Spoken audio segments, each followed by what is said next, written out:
And here's the thing. In order to take down the U.S. at this point, they have to take everybody else down worse.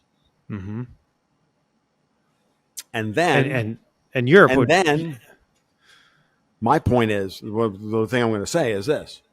Powell understands this. Powell sold all the banks. Don't be afraid of using the repo window, or the discount window. We're taking the stigma away from you. We're going to force you to do it once a year, just so everybody's been to the discount window at least once in the last 12 months, so that the market takes that stigma away. We're trying to allow it to be used as the tool that it is supposed to be. And we have still, 14,000 banks in the United States. Brits have 5. 90% of all deposits, according to Alex, are 5 at 5 major banks in England. So, and then same thing in Germany, same thing in France, same thing in Italy. It's just like if something happens overseas, right? Is it going to translate across the pond? Of course it is. It's too big a market, too big a problem. But does it have to be the same level that we've seen in the past? No, it doesn't, because we have more options and we have more flexibility in our financial system than everyone else does. And we've been gaslit into believing that we don't. So is this that's the part I want to remind everybody. Yeah, that's the thing. Because if you don't believe I'm correct about that, then why was Powell able to hold 5.5% for a year and a half and raise a quarter point during the worst banking crisis in the United States since 2008?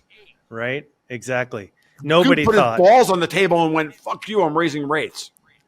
And nobody thought we'd be able to make it through this high of interest rates. Nobody. Even I didn't think that. I just said we had to do it. Yeah. Yeah, it's surprising how well the U.S. economy handled it.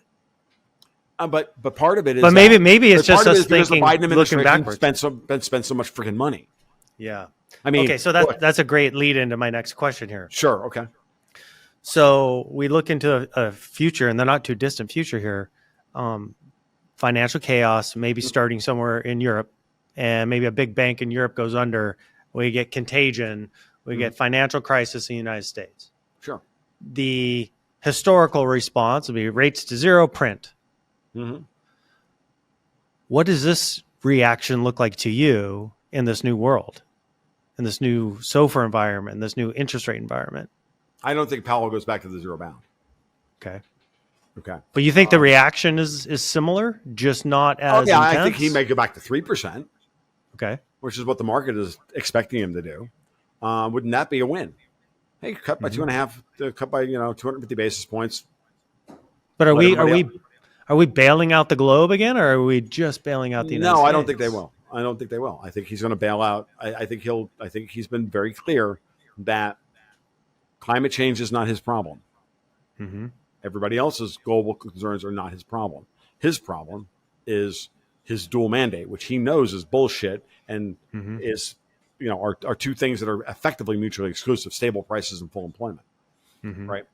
I mean, unless you just get rid of the central bank, set interest rates at 4% and walk away. Right. And then let the market twist around 4%. Right. Which is what they should do. Or 4 or 5. Pick a number, reasonable. Just pick a number at this point and just let it sit there and just watch watch the real yield do this thing. The real business cycle will fluctuate around. Watch the real business cycle do this as a decaying, as a decaying signal, and eventually we get to a nice even rate. Yeah. And we work out all the malinvestment through 3 or 4 or 5 different cycles, and then 20 years from now we go, let's raise interest. Yeah, we're 4% is probably a little low. We should go to 4.5, and then leave it there. You know what I mean? And stop tinkering and just put it somewhere, and then let the world react to it, and then figure it out from there. What I'm describing, by the way, is the international gold standard.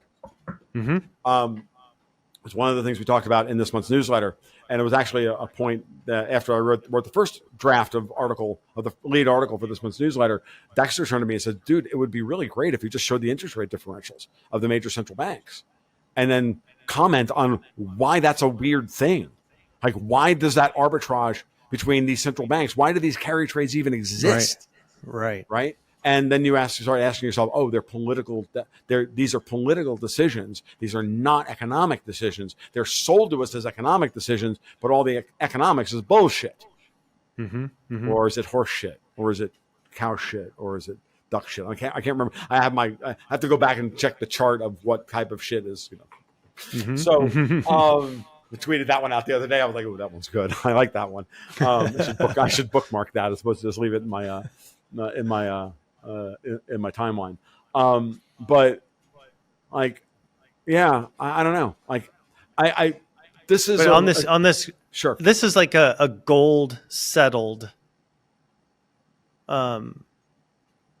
or like using every country using their own currency but settling in gold, right? Is this essentially what we're talking long-term about? settling trade imbalances in gold and allowing and eventually because what would happen over the course of time is that everybody would normalize around whatever we the people who actually make up the economy decide what the cost of capital should be, and then everybody's interest rates would rise and fall relative to the demand for the price of gold. And every country then has to manage their currency against gold. Right.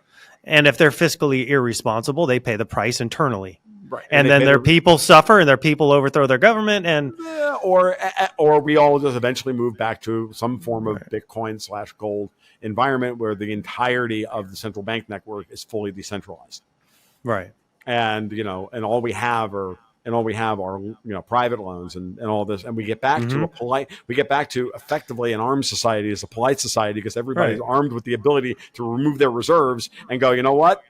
No, I'm not leaving my money in your bank anymore. That's what a bank run is. A bank run is literally the Second Amendment in financial form. Yeah. Great point.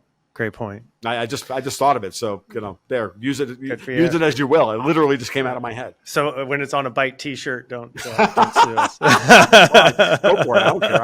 I don't need credit on these things, dudes. I gave up that shit ages ago. I just want good ideas to promulgate into the zeitgeist. If they're true, they'll come back. And then when somebody reflects it back at me, go, the douche you say. That's cool. Thank you. Appreciate it. And then we move on. I don't give a crap. Yeah. We'll put a little by Tom Luongo on the bottom. Again, I don't even care. Again, I sincerely do not even care. And I mean that because ultimately there's always another good meme or another good idea or another good bon mot just right around the corner. If you're engaged and you're doing work, right, that's vital and valid, like it's going to get, you're going to get that, it's going to come back to you. It's going to come back to you. It's what's important is that you uncover truth, you make it pithy, you make it interesting, and then you give it to people to inspire them to promulgate it and then act accordingly. That's our goal. I don't need credit on this. Well, fuck credit. Credit is irrelevant. We got a world to save. So you've heard Bitcoin is the new gold rush by now. As world leaders on all sides have endorsed it as the future of money, and now you're looking to get started, we'll show you how. It's actually easier than you think. First, go to your nearest ByteFederal ATM and turn your cash to coin. ByteFederal has over 1,200 locations around the country with the highest daily limits. Go to our website, ByteFederal.com, to find the nearest ATM to you. Log in to any wallet, then create an account, deposit your US cash, and instantly convert it to Bitcoin. That's it. We are the only US manufacturer and operator in the Bitcoin ATM industry, and our US-based live customer service is second to none. Go on, give it a whirl, and don't get left behind. Click the link below.